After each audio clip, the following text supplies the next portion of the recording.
Hi everyone, welcome to my YouTube channel. So friends, अभी आपने देखा होगा कि हमारा जो टेम्पल आर्किटेक्चर की सीरीज़ चल रहा था, अभी तक की इस पूरी सीरीज़ में हमने कवर किया है नागर स्टाइल को, फिर हमने द्रविड़ स्टाइल को कवर किया है। नागर और द्रविड़ स्टाइल के इंडिया में जितने भी जो इंपॉर्टेंट एग्जाम्पल हो सकते थे, उन सबको हमने देखा है। देन आज हम बात करने वाले हैं बेसर स्टाइल और अन्य जो क्षेत्रीय यानी कि जो रीजनल स्टाइल हैं इंडिया में टेम्पल के, उनको फिनिश करेंगे। देन हम कह सकते हैं कि जो टेम्पल आर्किटेक्चर वाला टॉपिक है, ये हमारा पूरी तरीके से कंप्लीट होगा। इसके बाद मिसलिनियस के रूप में इंडिया में जो विभिन्न टेम्पल हैं, किस राज्य में हैं, किसी रिवर बैंक के तट पर स्थित हैं, तो उनके बारे में बात करेंगे। लेकिन फाइनली हम कह सकते हैं कि आज के लेक्चर में हम ये टेम्पल आर्किटेक्चर वाला टॉपिक पूरी तरह से फिनिश कर चुके होंगे। दोस्तों, ये टॉपिक आपको civil service, state public service commission, इसके अलावा एनटीपीसी, चाहे वो सीबीटी 1 हो या सीबीटी 2 हो, दोनों में है इंपॉर्टेंट है। इसके अलावा एसएससी, और एसएससी में आप देखेंगे चाहे वो सीजीएल हो, सीएचएसएल हो, एमटीएस हो, जीडी हो, सभी में इस टॉपिक से क्वेश्चन पूछे गए हैं। तो यदि आप ये प्लेलिस्ट पूरी कंप्लीट कर लेते हैं तो आई होप इस टॉपिक से पूछे जाने वाले प्रश्न में आपको कोई असुविधा नहीं होगी। सो स्टार्ट करते हैं आज हम बेसर स्टाइल। तो लास्ट क्लास में आपने देखा होगा कि हमने इसको फिनिश किया था दक्कन, यानी कि जो हमारा डेवलपमेंट ऑफ टेम्पल आर्किटेक्चर इन डेक्कन है, इसको हमने स्टार्ट किया था। और हमने फाइनल जो डायग्राम बनाया था वो ये था कि 3rd सेंचुरी से 4th सेंचुरी इक्ष्वाकु, 4th से 7th सेंचुरी इसको खाली छोड़ते हैं, 7th से 8th सेंचुरी में बादामी के चालुक्य, देन 8th से 10th राष्ट्रकूट, 10th से 12th में कल्याणी के चालुक्य, और 12th से 30th सेंचुरी में होयसल्स आपको देखने को मिलेंगे। सो फाइनली इस टॉपिक को आज हम फिनिश करने के मुकाम पे हैं। तो सबसे पहले हम बात कर लेते हैं इक्ष्वाकु। देखिए, पूरे दक्कन मंदिर वास्तुकला को आप बेसर शैली ही समझना, हालांकि इसके मेन फीचर हम आगे डिस्कस करेंगे। लेकिन आप देखेंगे कि इसमें इक्ष्वाकु, बादामी के चालुक्य, है ना, राष्ट्रकूट, कल्याणी के चालुक्य, होयसल ने बड़ा योगदान दिया है। तो सबसे पहले इक्ष्वाकु। इक्ष्वाकु में कुछ नहीं, आपको याद रखना है कि इनके लगभग 8 से 9 हमें स्ट्रक्चरल टेम्पल देखने को मिलते हैं। और इनमें क्या है, केवल गर्भगृह के साथ ही छोटी छोटी सी संरचना आपको देखने को मिलेंगी। There are small structure with only sanctum. And Deccan वास्तुकला का विकास शुरू इक्ष्वाकु से ही होता है। तो इसमें हमें किसी एग्जांपल की बात नहीं करनी है, बस ये ध्यान रखना है कि जो दक्कन वास्तुकला है, बेसिकली वेसर स्टाइल है या दक्कन वास्तुकला है, वो इक्ष्वाकु से शुरू होती है। लेकिन जो प्रॉपर हमारी वेसर शैली होगी वो हम आगे देखने वाले हैं, जो लगभग कल्याणी के चालुक्य और होयसल से स्टार्ट हो जाएगी। अब सेकंड, उसके बाद आते हैं बादामी के चालुक्य, चालुक्य और बादामी। तो आप देखेंगे इनमें फेमस हैं हमारे बादामी, ऐहोल और पट्टडकल। इन जगह पर स्ट्रक्चरल टेम्पल और साथ में रॉक कट केव टेम्पल बनाने के लिए फेमस हैं ये बादामी के चालुक्य। इसी में इंपॉर्टेंट जो अपना योगदान है वो राष्ट्रकूट देंगे आगे जाके। तो पहले बादामी के चालुक्य जो है, तो बेसिकली यहाँ से स्टार्ट हो रही है हमारी नागर और द्रविड़, दोनों शैलियों को इन्होंने अपनाया। यानी कि नागर शैली के फीचर्स और द्रविड़ शैली के फीचर्स को अपनाकर इन्होंने एक नई शैली डेवलप की, जिसको हम दक्कन या बेसर स्टाइल कहते हैं। सो इसके बेस्ट एग्जांपल है पट्टडकल टेम्पल। जो पट्टडकल टेम्पल है दोस्तों, ये बागलकोट कर्नाटक में पड़ता है बेसिकली, और ये मालप्रभा नदी के तट पर आपको देखने को मिलेगा। सो 7th to 8th सेंचुरी में इनका डेवलपमेंट होता है। और जो पट्टडकल में टेम्पल हैं वो हिंदू और जैन टेम्पल हैं, यानी कि हिंदुइज्म से भी रिलेटेड है और जैनिज्म से भी। 1987 में इसको यूनेस्को में शामिल किया है। पट्टडकल के जो टेम्पल हैं उनको 1987 में यूनेस्को की वर्ल्ड हेरिटेज साइट में शामिल किया है। और यहाँ लगभग 10 प्रमुख बड़े मंदिर हैं। अबाउट हम कह सकते हैं 10 मेजर टेम्पल हैं जो मालप्रभा नदी के तट पर स्थित हैं, on the bank of Malaprabha river. अब देखिए, विरूपाक्ष मंदिर, पिछले लेक्चर में भी हमने विरूपाक्ष मंदिर को पढ़ा है दोस्तों, लेकिन वो हम्पी का विरूपाक्ष मंदिर है। और ये विरूपाक्ष मंदिर इन्हीं पट्टडकल के जो 10 प्रमुख मंदिर हैं उनमें आता है। सो जो विरूपाक्ष टेम्पल है दोस्तों, ये सबसे बड़ा और भव्य यानी कि लार्जेस्ट एंड मैग्निफिसेंट टेम्पल माना जाता है पट्टडकल का। इसको बनवाने का काम किया था लोक महादेवी द्वारा, ये निर्मित है, बिल्ट बाय लोक महादेवी। और दोस्तों इसी से प्रेरित होकर जो एलोरा के प्रसिद्ध कैलाश मंदिर है उसका निर्माण किया गया है। The style of this temple inspired the famous Kailash at Ellora. So ये किसकी बात हो रही है? बादामी के चालुक्य ने जो दक्कन वास्तुकला में टेम्पल बनवाए हैं उनमें पट्टडकल की कैटेगरी में ही आते हैं विरूपाक्ष मंदिर। सेकंड जो यहाँ का फेमस मंदिर है वो संगमेश्वर मंदिर। तो अब हम बात कर लेते हैं संगमेश्वर मंदिर की। जो संगमेश्वर मंदिर है ये विजयादित्य द्वारा बनवाया गया है, अगेन बादामी के चालुक्य शासक ही है ये। और ये पट्टडकल का सबसे पुराना मंदिर है। तो अगर आपसे पूछा जाए सबसे बड़ा मंदिर कौन सा है तो विरूपाक्ष मंदिर बताएंगे, लेकिन सबसे पुराना मंदिर कौन सा है तो संगमेश्वर। इसके अलावा वहां पर मल्लिकार्जुन मंदिर भी है एंड देन पापनाथ टेम्पल। ये 10 में से कुछ हमने 4 प्रमुख मंदिर देखे हैं जो डेडिकेट हैं बादामी के चालुक्यों द्वारा बेसर शैली के मंदिरों को। सो पापनाथ जो टेम्पल है ये नागर शैली में प्रॉपर बना हुआ है और इसकी बाहरी दीवार जो है उन पर रामायण और महाभारत के सुंदर दृश्य उकेरे गए हैं। On the outer walls of which scenes from Ramayana and Mahabharata are beautifully curved. So ये थे हमारे बादामी के चालुक्य। इसके बाद जो हमने स्ट्रक्चर देखा था उसमें आप देखेंगे बादामी के चालुक्य के बाद शासन करते हैं यहाँ पे राष्ट्रकूट रूलर्स। सो अब दोस्तों ये राष्ट्रकूट आ जाते हैं। तो यहाँ पे आपको समझना होगा कि जो राष्ट्रकूट हैं इनके अंतर्गत एलोरा और एलिफेंटा की गुफाएं सबसे ज़्यादा फेमस होती हैं इंडिया में। अब बात कर लेते हैं पहले एलोरा।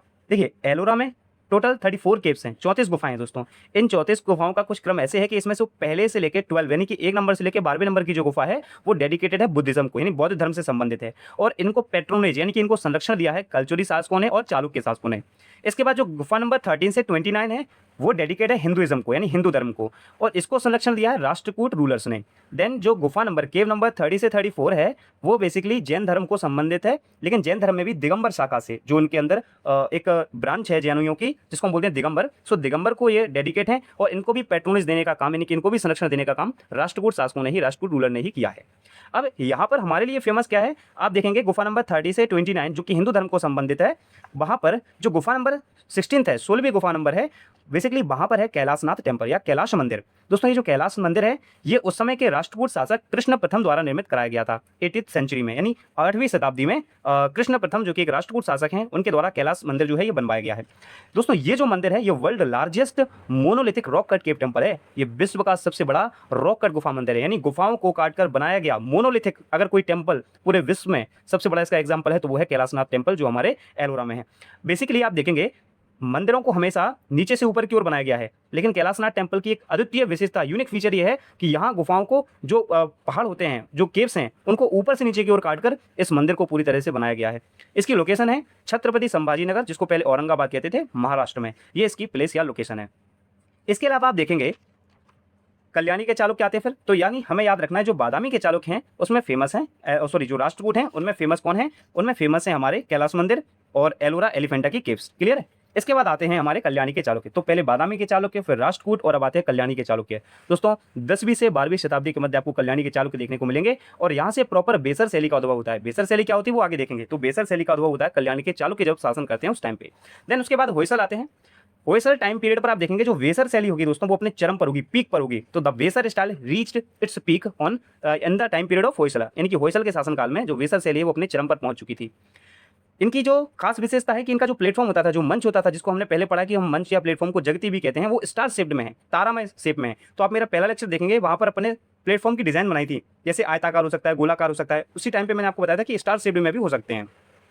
इन मंदिरों को बनाने में सॉफ्ट सोप स्टोन का यूज़ किया गया है, मुलायम सोप स्टोन पत्थर का प्रयोग किया गया है, जो इनकी एक विशेषता है। इसके अलावा जो इनकी सीढ़ियों की जो दीवारें हैं वो जिगजैग पैटर्न में बनाई गई हैं, लाइक इस टाइप से आपको वो पैटर्न देखने को मिलेगा, इसको बोलते हैं अपन जिगजैग पैटर्न। तो the walls of the stairs followed a zigzag pattern. इसके अलावा रिसेंटली ईयर 2023 यानी 2023 में भी 3 Hoysala temple have been included in the UNESCO world heritage site. 2023 में दोस्तों 3 होयसल मंदिरों को यूनेस्को की विश्व विरासत सूची में शामिल किया है। अब वो 3 मंदिर हम देख लेते हैं, जैसे चेन्ना केशव मंदिर, ये वेलूर कर्नाटक में स्थित है और ये भगवान विष्णु को जो चेन्ना केशव हैं उसके रूप में इसको डिपिक्ट किया गया है। बेसिकली हम कह सकते हैं किसको समर्पित है, डेडिकेट है, तो ये भगवान विष्णु को समर्पित है और भगवान विष्णु को यहाँ पे चेन्ना केशव नाम से प्रोनाउंस किया गया है। इसके अलावा नेक्स्ट जो है वो है केशव मंदिर जो सोमनाथपुर में है, अगेन कर्नाटक। इसको कहते हैं कि त्रिकुटा फॉर्म में है, बेसिकली अगर 3 गर्भगृह एक साथ हो तो इसको बोलते हैं त्रिकुटा फॉर्म। तो ये त्रिकुटा फॉर्म में है जिसमें आप श्री कृष्ण के 3 रूप देखने को मिलेंगे, जनार्दन, वेणुगोपाल और केशव। सो अगेन भगवान कृष्ण के 3 रूप के लिए डेडिकेट है केशव टेम्पल जो सोमनाथपुर का है। और लास्ट है होयसलेश्वर टेम्पल जिसको हम होलेबिडू में ये सिचुएटेड है, इसलिए इसको होलेबिडू टेम्पल भी कहते हैं, बेसिकली होयसलेश्वर नाम से जानते हैं। तो ये होयलेश्वर मंदिर है और ये भगवान शिव को यानी कि डेडिकेटेड टू लॉर्ड शिवा। सो ये तीनों मंदिर हैं जो दोस्तों ये होयसल के अंतर्गत आते हैं और ये तीनों एग्जाम्पल है हमारे वेसर शैली के। क्लियर है। अब हम प्रॉपर वेसर शैली देख लेते हैं कि आखिरकार ये वेसर शैली है क्या। सो देखिए ये है हमारा वेसर स्टाइल। वेसर का लिटरल मीन शाब्दिक अर्थ होता है संकर, हाइब्रिड। किसका हाइब्रिड? नागर और द्रविड़ स्कूल की जो संयुक्त विशेषताएं होती हैं जिन मंदिरों में पाई जाती हैं उसी को हम बोलते हैं वेसर शैली। ये वेसर शैली है। इसका डेवलपमेंट फेज में जिन जिन शासकों ने शासन किया वो राष्ट्रकूट, बादामी और कल्याणी के चालुक्य और होयसल है। दोस्तों यहाँ पर बिल्ड ऑन हाई प्लेटफॉर्म ये मंदिर हैं वो ऊंचे मंच पर निर्मित होते थे। इसके अलावा बहु गर्भगृह प्रारूप देखने को मिलता है, मल्टी सेंक्टम सेंक्टोरम डिजाइन यहाँ पे देखने को मिलती है। और यदि साथ में 3 गर्भगृह हो, इफ देयर 3 सेंक्टम सेंक्टोरम, तो उसको हम बोलते हैं त्रिकूट शैली, जो भी हमने होयसल मंदिर में देखी है। इसके अलावा इनके लिए तारकीय योजना का प्रयोग किया गया जो मैंने आपको बताया था कि स्टार प्लेटफॉर्म है इनका। तो अब एग्जाम्पल क्या क्या है वेसर शैली के? लखन मंदिर या इसको लखन मंदिर भी कहते हैं या लड़खान मंदिर भी कहते हैं, ये ऐहोल में है, चालुक्यों ने बनवाया जो बादामी के हैं। इसके अलावा दुर्गा टेम्पल अगेन ऐहोल में है, किसने बनवाया? बादामी के चालुक्यों ने। विरूपाक्ष टेम्पल पट्टेरगल का है, हम पढ़ चुके हैं, चालुक्यों ने बनवाया है। कैलाशनाथ टेम्पल एलोरा में है, राष्ट्रकूटों ने बनवाया है। डोडा वशप्पा टेम्पल ये दंबल में है, अगेन कल्याणी के चालुक्यों ने बनवाया है। और होयसल मंदिर जो हेलीबिड होयसलों ने बनवाया है, हेलीबिड कहाँ पर है? कर्नाटक में। तो ये सारे एग्जाम्पल किसके? वेसर शैली के। अब कुछ क्षेत्रीय शैली हैं मंदिर वास्तुकला की जो अन्य शैली हैं उनमें हम सबसे पहले देखने वाले हैं पाल और सेन शैली। तो पाल और सेन शैली बेसिकली दक्षिणी बिहार और बंगाल में आपको देखने को मिलेगी दोस्तों। 9वीं से 11वीं शताब्दी में यहाँ पर पालों ने शासन किया है और 11वीं से 13वीं शताब्दी पर यहाँ पर सेन समाज के लोगों ने शासन किया है। जो पाल शैली है वो बेसिकली बौद्ध धर्म से रिलेटेड है, वो भी महायान शाखा से, जबकि सेन वंश के लोगों ने जो शासन किया वो हिंदू धर्म के मंदिरों के लिए फेमस है। इस वास्तुकला में दोनों धर्मों का आपको प्रभाव देखने को मिलेगा, effect of both religion Hinduism and Buddhism. अगर हम पालों की बात करते हैं तो जो यहाँ पर इनके द्वारा बिल्डिंग्स बनवाई गई हैं उनमें फेमस है नालंदा, जगद्दल, ओदंतपुरी, विक्रमशिला और सोमपुर महावीर जो कि बांग्लादेश में है।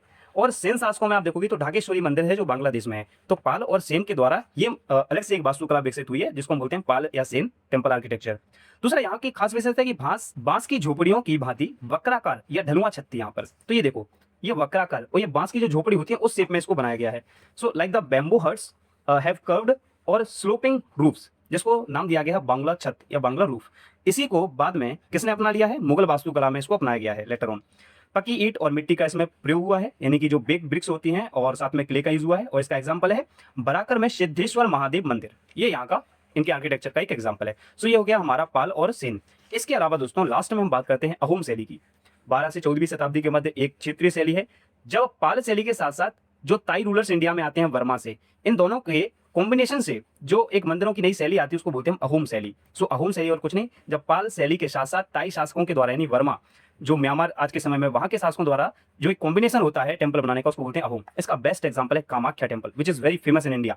सो कामाख्या मंदिर के बारे में देख लेते हैं। ये नीलांचल पहाड़ी गुवाहाटी असम में स्थित है और it is one of the oldest temple of the 51 शक्तिपीठ। जो माता सती के 51 शक्तिपीठ हैं उनमें से सबसे पुराना जो शक्तिपीठ है वो यही है कामाख्या। और यहाँ पर एक मेला लगता है, बहुत फेमस है अंबुबाची का मेला, जिसको हम पूर्व का महाकुंभ कहते हैं, महाकुंभ ऑफ ईस्ट। जैसे हमारे यहाँ महाकुंभ लगता है उसी प्रकार से यहाँ पर build by Koch ruler Naranarayan, Koch शासक नरनारायण द्वारा इसको बनवाया गया था, यानी उनके समय में इसको बनना स्टार्ट हुआ था। और ये फेमस होते हैं अहोम के शासनकाल में, जब अहोम रूल्स करते हैं तो उसके समय में ये मंदिर अपने चरम पर होता है। इनका जो बेस होता है वो वक्राकार होता है, क्रूसिफॉर्म होता है। 4 चेंबर आपको देखने को मिलेंगे पूरे मंदिर प्रांगण में, 4 प्रकोष्ठ जिनमें 1 गर्भगृह और 3 मंडप देखने को मिलेंगे। 3 मंडप में शामिल है क्लांता, पंचरत्न और नट मंदिर। देखिए ये होगा गर्भगृह, उसके बाद आपको क्लांता देखने को मिलेगा, फिर पंचरत्न और फिर नट मंदिर देखने को मिलेगा। ये इनकी डायरेक्शन है।